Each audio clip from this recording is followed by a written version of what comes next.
Oh, hi, wrestling fans. Didn't hear you click. Thanks for checking out the D-Rose report for today.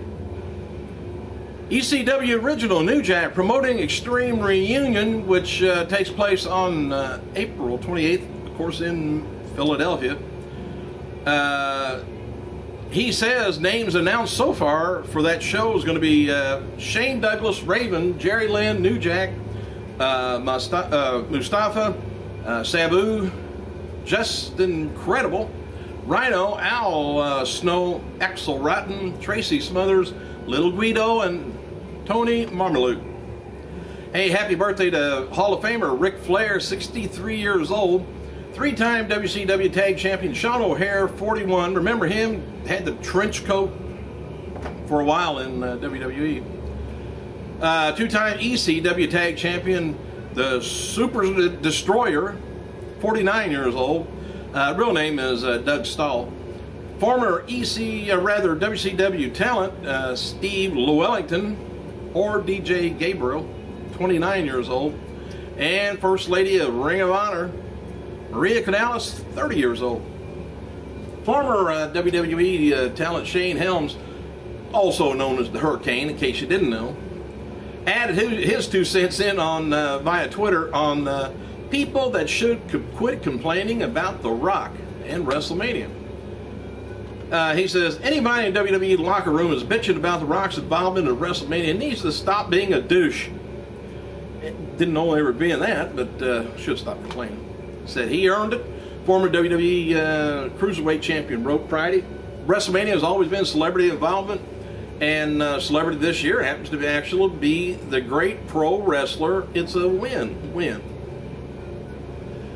And fellow WWE star Lance Storm, who earlier said Johnson distractors should shut up, added, if the dude will draw more money, he deserves a spot. Absolutely, he will draw more money. End of story. I hate that when people say end of story because it's really not. Johnson caught in the wind of the statements, I guess, on Saturday morning, and he wrote to them, incredible to me how many boys just don't get the business part of our business. And it's true. I've had a lot of employees there in the video business forever. They just see all the money coming in the door. They have no idea how much money gets spent keeping these doors open and for their payroll.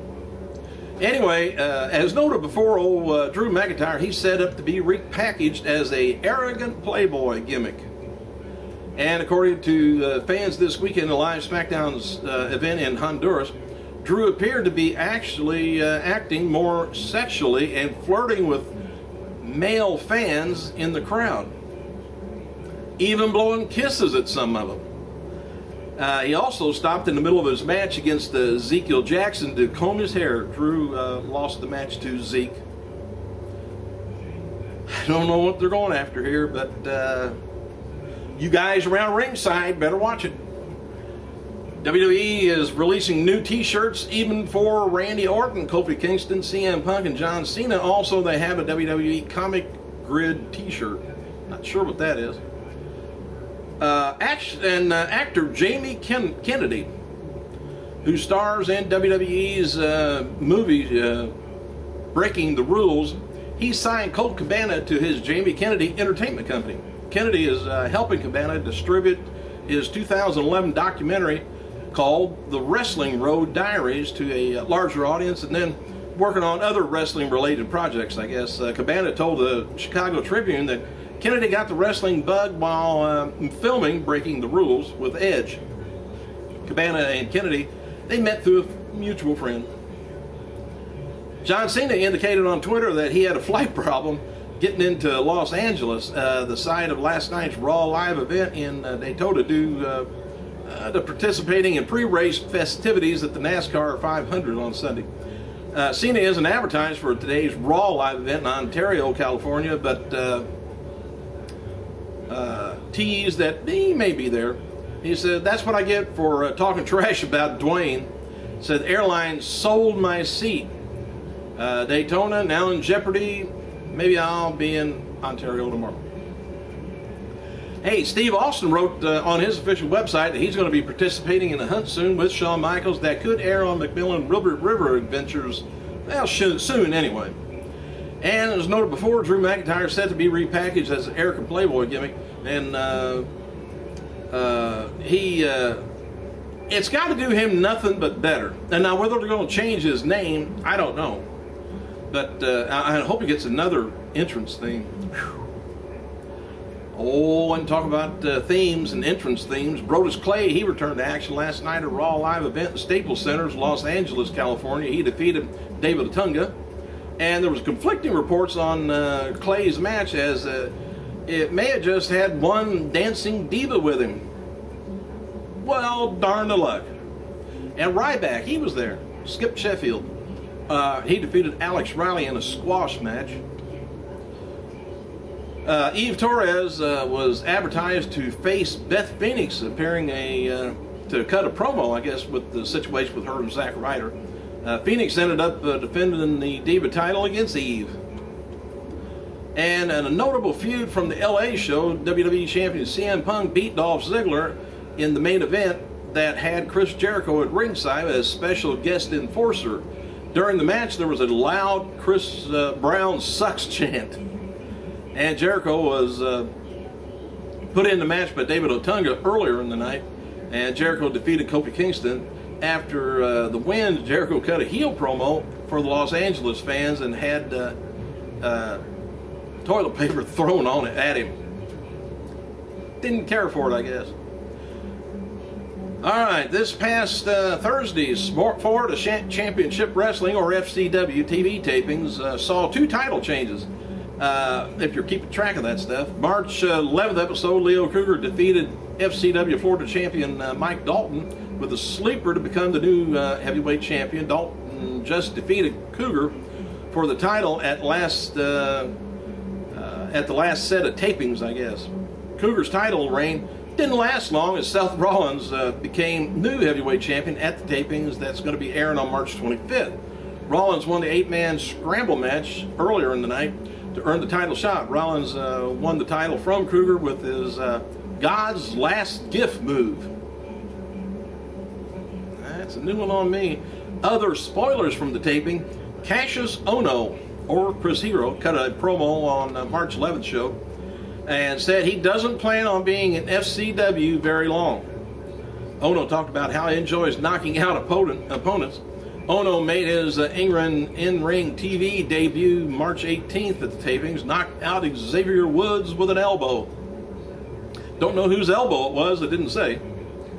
Former manager and wrestler Don Callis, Cyrus, or the Jackal, may sound familiar, is now president, CEO, and executive director of the Manitoba Trade and Investment Corporation, which makes me wonder, what kind of tights do you wear when you're CEO? Battle Royal to crown CM Punk's WrestleMania 28 opponent last week on Raw Super Show was an idea from Vince McMahon at the last minute. While WWE officials knew for months they were going to do a Punk versus Jericho, they didn't know how it was going to get there. And there's one idea discussed that Jericho would insult Punk so bad that Punk would demand a match, but it was decided that it was just too similar to Triple H versus Undertaker storyline. So it was argued that the fans just paid to see the Elimination Chamber pay-per-view to determine the WrestleMania main event and have Jericho thrown insults, to get a title shot would evaluate or devaluate the chamber fans. Well, they thought about us for once. And WWE superstar Ted DiBiase Jr. and his wife are expecting their first child May 30th, which ain't that far along. I mean, she must be pretty much far along. It's not that far off. Hope it wasn't a surprise to him. And the Will Ferrell comedy featuring an appearance by WWE superstar The Miz has been renamed to the Champagne. The Champagne. It's going to be released August 10th. I don't know how. Might make it just a brief appearance in it.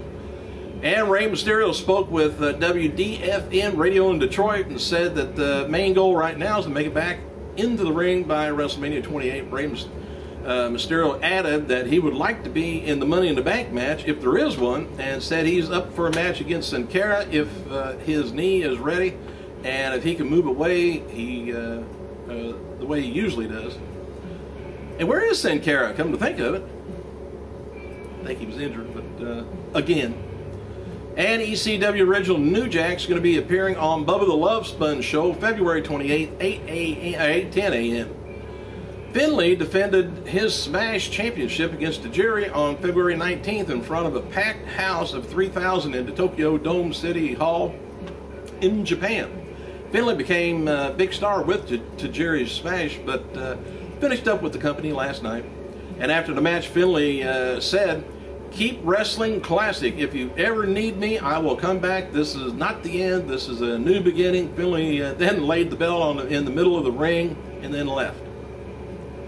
While Smash will be folding after their March 14th show following a fallout between Tajiri and the promotion's owner, it said that Tajiri is looking for backing to start a new company, and most of Smash wrestlers are supporting him and ready to go. Hey, take it easy this weekend. Thank you guys for clicking. I gotta go.